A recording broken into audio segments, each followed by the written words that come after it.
Hey guys, we're back talking American Horror Story 1984. The episode is True Killers. Where's Greg? Isn't that his jacket? What? No. What's happening? All right, Chastity, thanks for coming camping. Thank you. Just got off the bus. Excited for a summer fun. It's going to be completely safe, I promise. Okay.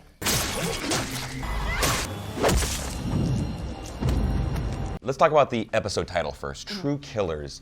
Obviously, it's the perfectly fitting title because we learn about the motivations of people, the true motivations, and who's actually a real killer. Yeah, everything's kind of revealed very quickly. It's only episode 4, but yeah, we find out who the true killers are and how messed up people are. Let's talk about Montana. Yes, let's start with Montana. She's extremely messed up. I like her. Come on, shut up and dance. So we start off with the flashback to her aerobics class at Perfect 10, and she's leading the midnight man aerobics with a little bit of cocaine involved. Yeah. Yeah. Just a little bit of cocaine, then she's ready to go. She's ready to teach this class. And this is kind of the backstory about how she meets Richard Ramirez. And there's a funny little bit when he walks in there. He hears he's just summoned by Rebel Yell. He Yes. just needs to dance to it. He just needs to sway. Perfectly fitting song for him. And then she drops a little Rambo reference here. Yeah, she calls him Rambo. She calls him Rambo. Notices and his knife, calls it out. by the way, First Blood did come out in 1982, so perfect reference that she's dropping. And then we get a little run-in. She has a little argument with Rod. Kind of, yeah. He wants to hear Cyndi Lauper. He wants to get He doesn't like the heavy. He doesn't like the heavy rock in there. Yeah. So he leaves. He storms out. Right, Yeah. and you knew at that point that He's a something goner. bad was going to happen to him. Yeah, you definitely knew that. And as it turns out, Richard Ramirez killed him for her. Yeah. Yeah. Romantic. That's the most up thing anyone's ever done for me. And not only that, but Montana's super into it, and then they hook up on the floor just covered in blood. It's disgusting. It is pretty disgusting. Something is wrong with her. Chastity, the body is still hanging above them, know. and they're hooking up and they're talking about kind of her past. And then we learn more about the backstory. Basically, her brother was the best man of Brooke's fiance. Yeah. That got killed by the fiance.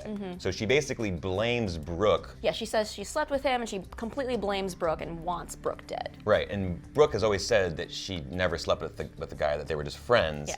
We don't know the real truth. We don't know if can't really that's trust true. we can't really trust anyone at this point. But now we know the motivations of Montana and why she has Ramirez go after Brooke. Also, respect for Montana, because she basically has a serial killer wrapped around her finger. That is power. It is power. Why does she get to live when he's gone? Just tell me where she is.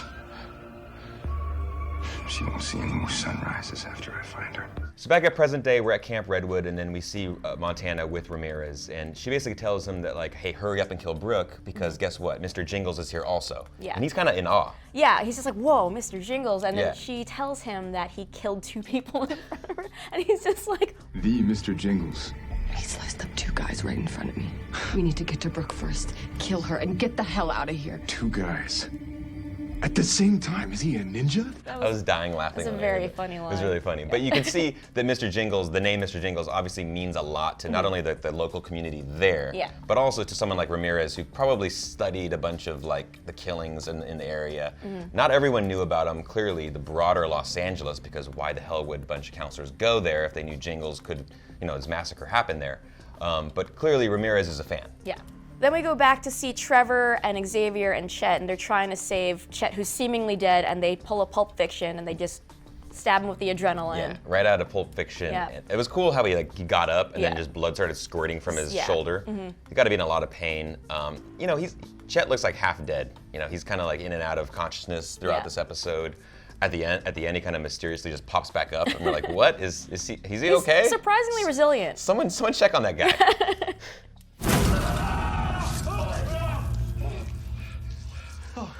What just happened? And then Xavier realizes that there's one more car, there's Yeah. Blake's car, so the plan is to get to it and escape. But they want to get Margaret and Bertie first. Yeah, always there's one set of keys, there's one car left, Yeah. that's the plan, and it's not gonna go well for these guys. But basically, they have to split up again. Another horror motif. Let's split up in the middle of the night, and How try many times are you going to split up? Yeah, how many times? So you realize it's not a good idea. Yeah, so Xavier goes to find Bertie, and meanwhile, Trevor goes to find Margaret. And he does run into her. Yeah, he runs into her, and Margaret isn't concerned or panicked at all. Well, she sees the 2 bodies, and he's just like, yeah, there are bodies everywhere. Got to get you out of here. She's just like, the campers are coming. It's going to be fine. I've got a gun. And Right. he's just like, okay. There are multiple killers out Yeah. there. I don't think you can defend yourself and everyone but he and just save kind everyone of else. leaves. Yeah, he's like, okay, good luck. And then she takes some blood and marks the mask Of Mr. Jingles. of Mr. Jingles with a cross on the forehead. Right, on the forehead. So, she thinks she's doing, the thing here is that she thinks she's doing God's work, right? Yeah. That she's kind of cleansing the sinners. I think it's a sign of her like trying to bless him. Right. Yeah. Right. Like there's obviously a deep connection between her and Mr. Jingles from the past, as we learn later on this episode. But it's almost like a ceremonial thing when he's coming back to he's basically coming back here, and she's like marked him. As we learn, she has plans for him in this episode. Also, what time is it in the show right now? Because it's been night for a very long time. Like, there are just so many hours of darkness. Yeah, it's been nighttime for a while, and we keep getting these allusions to, hey, when the sun comes up, these new kids, these new campers are going to be there. But it's like the never-ending night where just murder is going to happen throughout the night, and it's like, I mean, it's got to be like what, 2 a.m. Yeah, but it's Something been like that? dark since they were just like hanging out in That's the true. bunks and everything. I was like, They're never going to make it How? out of this night. I mean, one fun idea might be that this night just keeps on happening over and over and over again, and that It might be a clue. They're just stuck in this permanent kind of loop. We'll get back to those theories later on in this episode, but yeah, I don't know if we're ever going to see the sun. Nothing cures acute homesickness like a bologna sandwich. You don't understand. We're all gonna die. He's slaughtering everyone like dogs.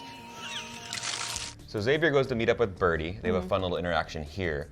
Birdie, we were kind of suspicious about before, right? We didn't Yeah. really know her true intentions. I think that was all, it's clearly just a red herring Yeah. because she seems creepy and She has kind of a Yeah. history with the place. yeah, exactly. But she's good people, Yeah. apparently. Apparently she's really good. She's just making a sandwich, hanging out, and then Jingles shows up. And Xavier's under the table, and then Jingles and Birdie reconnect. Like, she knows his favorite sandwich, she knows his sandwich order, and he kind of, warms to that, sits down, Right. eats the sandwich. He doesn't like crusts. Yeah, it was very fitting. Like Yeah. you can tell there's a history between these two, and for a minute there you thought that Birdie would make it out okay. Yeah. He but- even asks, like, why she's there. Like, why Right. did you come back? Yeah. And she said she was there for Margaret. Totally. Can we talk about the peanut butter and jelly sandwich though, Chastity? Oh my Because, God. Rest in peace, Birdie, Yeah. but what kind of crazy person puts jelly and peanut butter on the same side? Yeah, no one does this. Nobody does Yeah, this. I'm not saying she deserved to die because No. she clearly didn't, but you could not make a peanut butter and jelly sandwich that way, especially if you've been doing it for years and you know how the guy unless Jingles prefers it that way. Maybe. What is it about this place that makes everybody see the boogeyman? Also, if you were listening to that scene when Birdie's making sandwiches by herself, they're playing Stevie Nicks, which is a big callback to Stevie Nicks before, and she might be coming. Do you think she'd be coming back, or are they cluing to her? Like, what do you think's going on? That would be fun. I mean, obviously, any AHS fan would enjoy seeing her. We did look at the titles for the upcoming episodes, and there is one called The Lady in White, episode 7, I believe. And she's called the White Witch. And she's called the White Witch for AHS fans, so it would be kind of fun to see her return. I think it's just like a fun little nod to Stevie Nicks. Obviously, Probably. she's big in the community and the universe here, but definitely I do feel that there's going to be a big cameo for the Lady in White in that episode later on this season. Maybe it's Lily Rabe, maybe it's Sarah Paulson. Sarah Paulson's been kind of not really upfront about what her involvement in is this season, but if it's one episode and one fast big cameo, that might be a fun thing to see. And then we see Xavier in an oven, and it's terrifying. It's horrible. Oh my God. Yeah. It gave me vibes thinking back to Final Destination 3 and I Still Know What You Did Last Summer, where Tanning beds. the tanning bed, Yeah. it's like you're gonna watch them burn. Right. It was really hard to watch, and but it was kind of spot on for the horror flicks, to see the body horror. Yeah. The funny thing for me was that obviously it's not funny, but he's burning, He's cooking, cooking. Yeah. but his hair, Chastity, is almost still perfect. His hair is perfect. Not untouched. The oven doesn't touch his hair, but That's just Cody Fern. it's He's got Cody perfect Fern. hair. Yeah, he's But now he'll never be on the cover of TV Guide. Now, thankfully, Birdie survived the attack from Jingles enough that she was able to. She's our hero. She saved Xavier from the oven because it was not looking good for him. I thought he was gonna. I was like, that's kind of early to get rid of Cody Fern, so It I was is. never really worried about him Yeah. not surviving. But I was like, oh, But it was close. They might do that. They might, yeah, they might do it because like obviously the season, like everything's progressed really quickly, so it wouldn't be completely shocking, I guess. But Birdie saves him, and unfortunately, she is just too hurt to kind of go on, and she wants basically him to kill him and put her out of her misery. Yeah. And that was a hard scene to watch. That was was one of the heaviest scenes I've ever seen on American Horror Story. Totally. I mean, it looked horrible. She was like horrifically like battered and mutilated. And you know, Cody Fern does an awesome job of the emotion there between these two. Like it was really heartbreaking to watch. Yeah, I think the part that got me when he was like ready. Yeah. It's like, my God. Yeah. It's heavy.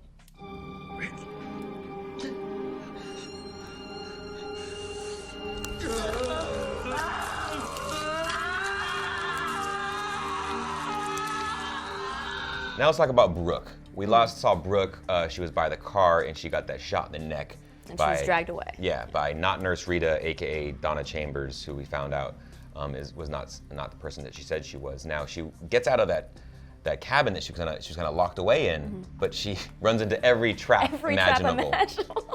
She gets hit by something and then she just like ends up in a net. Yeah, it's literally like more Rambo stuff going on, or Predator stuff vibes going on in this campground. And we learned that obviously Chambers is the one that set all these traps. And what is up with her? She's nuts. Yeah. And she's basically, you know, she says she blames it for wanting to study Jingles in his natural habitat, and basically leaves Brooke in this netted trap to see if Jingles would kill her.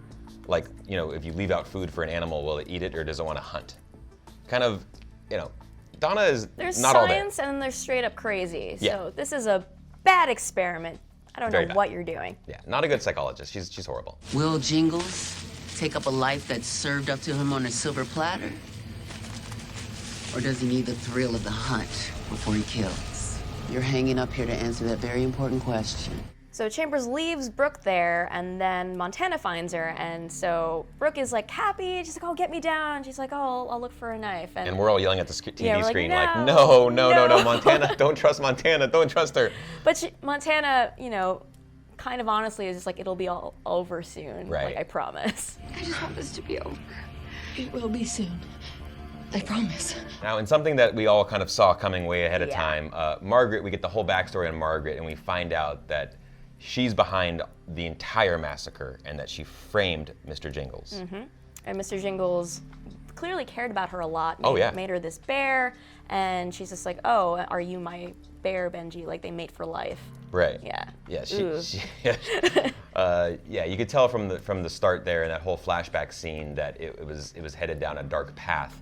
She basically, I mean, much like Montana has Ramirez wrapped around her finger, she had, Mr. Jingles, Benjamin at the time, wrapped around her own as well, and he would literally do anything for her, like kill for her. But he wasn't that dark. He wasn't that person. I mean, he probably did that obviously in the war, but when he came back, he was a different man. Right. He was a gentle soul, and he cared about her a lot. And totally. She took advantage of that. Yeah, took advantage of that for sure. But she was getting bullied. Like, she was getting constantly bullied by the other camp counselors and just people at the camp.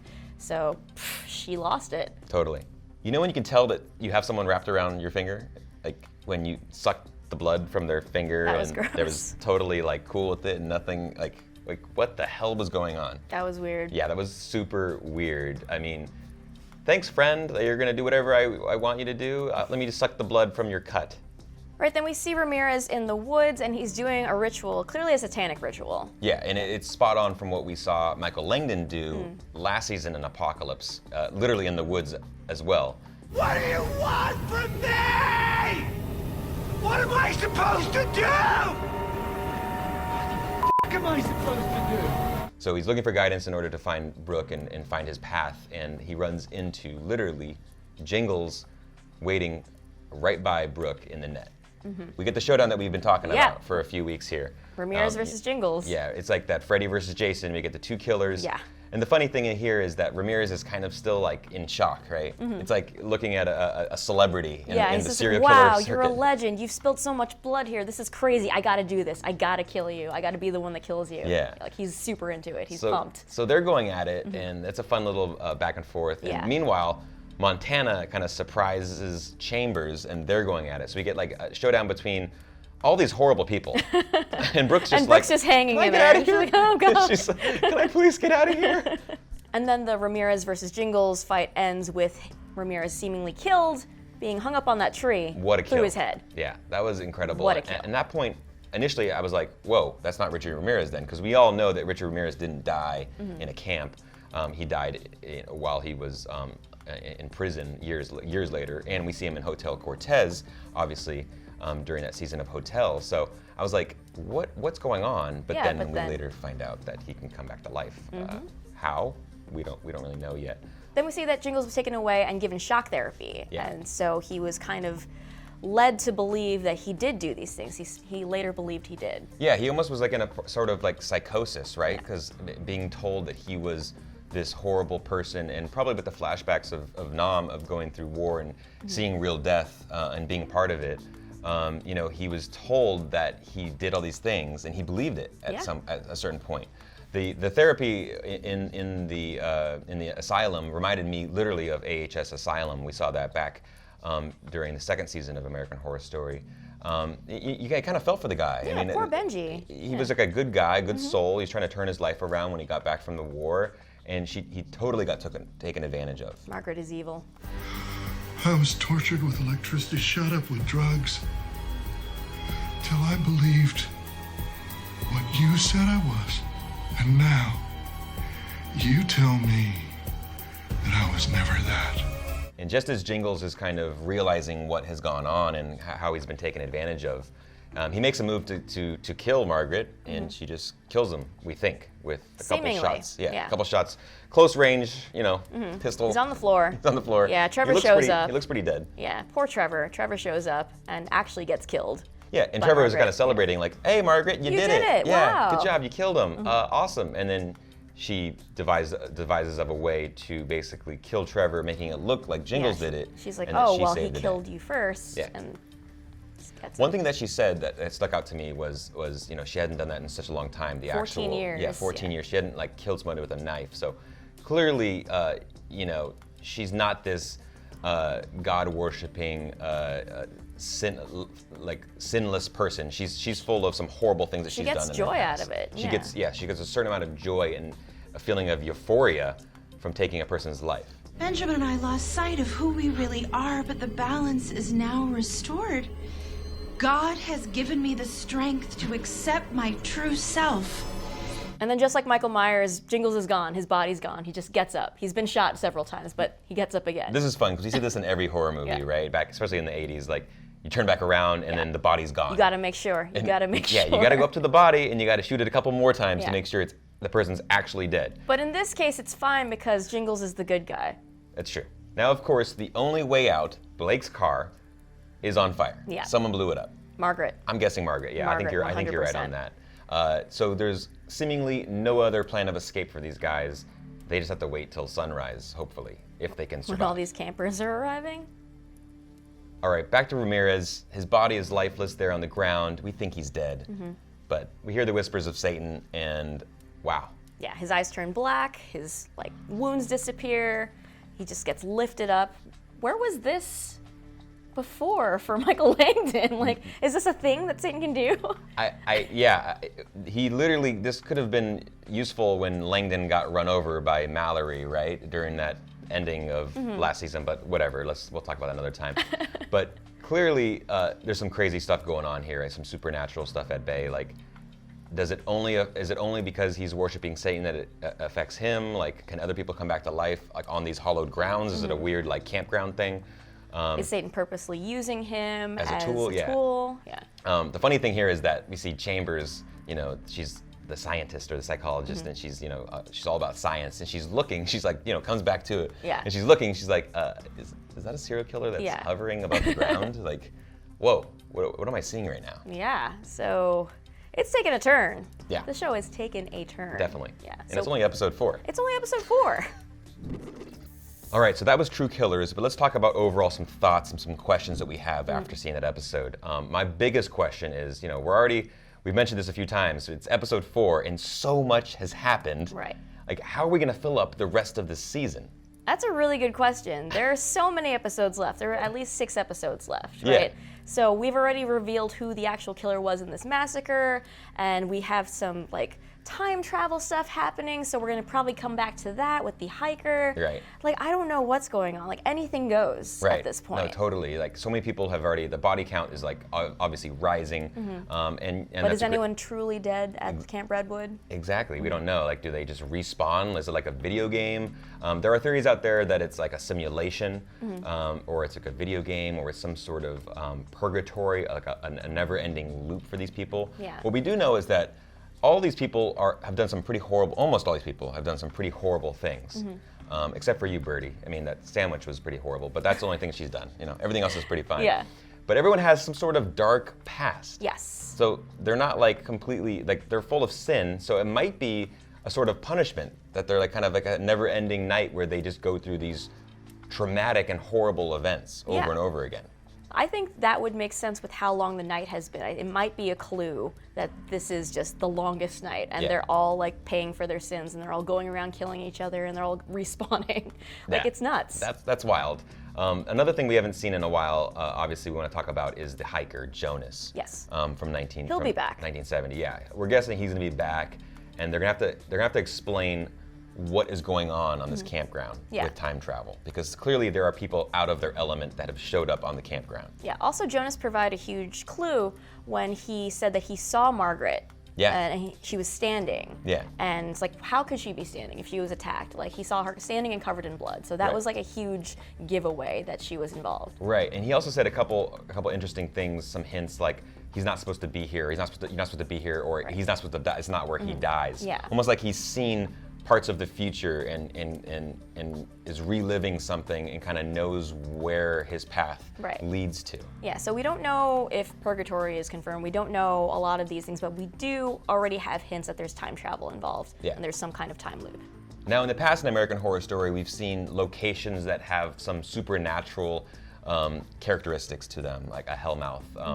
I think about like the murder house, and kind of like all the spirits are stuck in that house. And hotel. And hotel, Hotel Cortez, obviously, you know, the spirits are stuck in that hotel as well. It's very likely, I wouldn't be surprised if Camp Redwood's similar, right? Oh, yeah. That there's locations all across this universe of American Horror Story where just horrible stuff happens. And for- souls are just binded to a location. Yeah, and souls are binded to location, kind of like Roanoke as well. So the more I think about it, the more I think this is pretty obvious that this location of Camp Redwood is just haunted Yeah. for centuries or for decades at least, and that whoever shows up there, it's not good for them. There is a school bus full of eager campers coming here at sunrise. And they will be perfectly safe because I have a gun. Also, here's a question. So, Margaret's really excited about these campers showing up, right? She's like, really excited. really stoked about it. Is she planning on killing all of them? Is she planning on doing another cleanse This of just got dark. sinful teenagers? She's evil. She is evil, and this got really dark, but I kind of do agree with you that this would be likely, that maybe it's like a ritual that she does on the anniversary of this massacre that she kind of started, that she kind of picks out those that she feels needs to be cleansed, and she basically, hey, the bus will pick you up at 7:15, and you'll show up in the Yeah. morning, and then She does run the camp, so she has complete control over who she invites. So she probably picks and chooses these sinful teenagers that she wants to just slaughter. oh God, watch out, guys. I hope we don't see a bunch of teenagers get murdered by her, but it's more and more likely. I also want to know, my biggest question now, after talking about this, is basically, where did Xavier find the job for this summer Yeah. gig? Yeah. I mean, what He made said you? he knew Margaret, right? Did he? I don't know. I don't remember. Like, what would make you want to get a job at a spot that has this history behind it? I'd rather just work at a grocery store or something that local. Like, I'm not gonna go to a campground that was. He wanted to get out of town, clearly, because he was trying to escape the That's true. whole LA That's thing true, because yeah. of the porn. But is this really the answer? All right, so the next episode is called Red Dawn. If you didn't watch the teaser and don't want to know what happens, just letting you know right now, a little bit of spoilers, Yeah. but go ahead. Yeah, it looks like we're gonna get a little more backstory on Donna Chambers, kind of like what happened. I feel like every episode we get a little bit more of someone's backstory, which is fun to see kind of like what brought them here. So we'll get to see some of the motivations of maybe before she became a doctor and kind of why she's on this path. We also obviously going to get more of a run-in between Montana and Brooke, right? We get to see her get one step closer to ultimately punishing Brooke for what she thinks she's responsible for her brother's death. And then there's a funny little bit with Xavier that is still pissed off He's freaking because out about his appearance. his face, that he'll never be on the cover of TV Guide. That, you know, because he's a serious actor, Chastity. Yes, he is. He takes himself He serious. is. So, you know, he's super pissed off. So he's gonna be full of revenge. full of rage. Rage and revenge on his mind to get back at everyone that basically put him in the situation, which is Montana and Margaret and everyone here. So it looks like a lot of fun. I'm excited, obviously. We have so much more left in the season. It's kind of overwhelming to think of what else could happen, but I'm sure there's going to be a twist like every episode. I released him. You did this to me? Look at my face! It's your fault I'll never be on the cover of TV Guide! So that's it for this episode. Next week, Red Dawn will break down that episode. We need to go find Greg, though. We do. Greg will be back. Yeah. We will find him. I'm gonna give him. Where did he go? I don't. He said he's gonna go for more wood because our fire is running low. But I promise he left me his jacket just because he thought I'd get cold. Yeah. Okay. Yeah. No. He's safe. He's safe, guy. He'll be back. I promise.